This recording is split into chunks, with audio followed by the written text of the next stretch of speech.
Welcome to Holy Wednesday. Now, a quick note about the Holy Week events.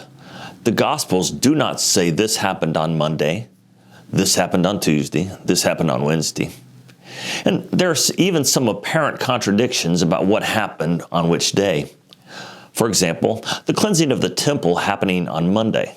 Now, Matthew's Gospel seems to indicate it actually happened on Sunday, on Palm Sunday, immediately after Jesus got off the donkey. The chronology, though, is not what is important. What is important to remember is that these things happened and have something to teach us. As we near the end of the week, there's more specificity about and clarity about what happened when. But in some traditions, Wednesday is the day when Jesus was anointed with some very expensive perfume during a meal, and you can read that story in Matthew 26. But Wednesday is also known as Spy Wednesday. It has been said that it was Wednesday when Judas Iscariot agreed to betray Jesus. Listen to the scriptures. Then Judas Iscariot, one of the 12 disciples, went to the leading priests and asked, "How much will you pay me to betray Jesus to you?" And they gave him 30 pieces of silver. From that time on, Judas began to look for an opportunity to betray Jesus. The reasons Judas betrayed Jesus are unknown. Some have said that it was for the money because Judas was a thief. Some say because he stopped believing, or some say that he was disillusioned with all the talk of Jesus dying. Others say it was to force Jesus' hand.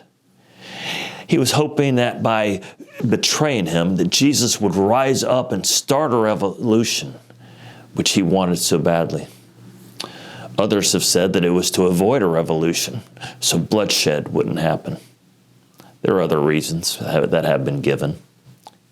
What we do know is that Judas did betray Jesus. Spy Wednesday, therefore, can and should be a day of great introspection or examination, looking inwardly at our hearts. Of course, we would all boldly state, "I would never betray my Lord." Yet, I think we need to look within. Have we betrayed our Lord when we have failed to stand up for the outcasts and outsiders as Jesus did? Have we betrayed when we have failed to treat others as if they were Jesus?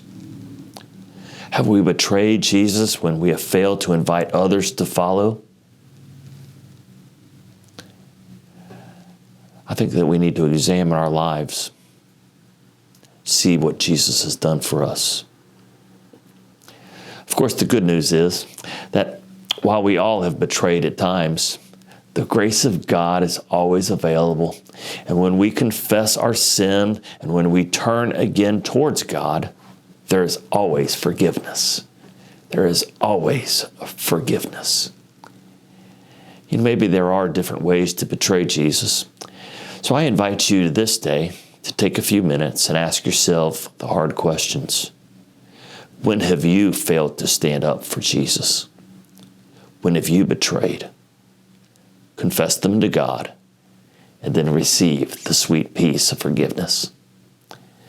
See you tomorrow as we look at the events of Maundy Thursday.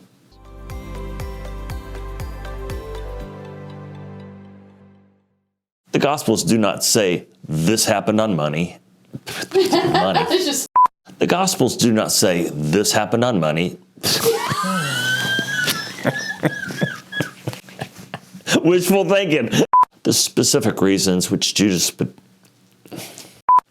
the specific reasons which Jesus the specific reasons the specific reasons which Judas betrayed Jesus. The reasons Judas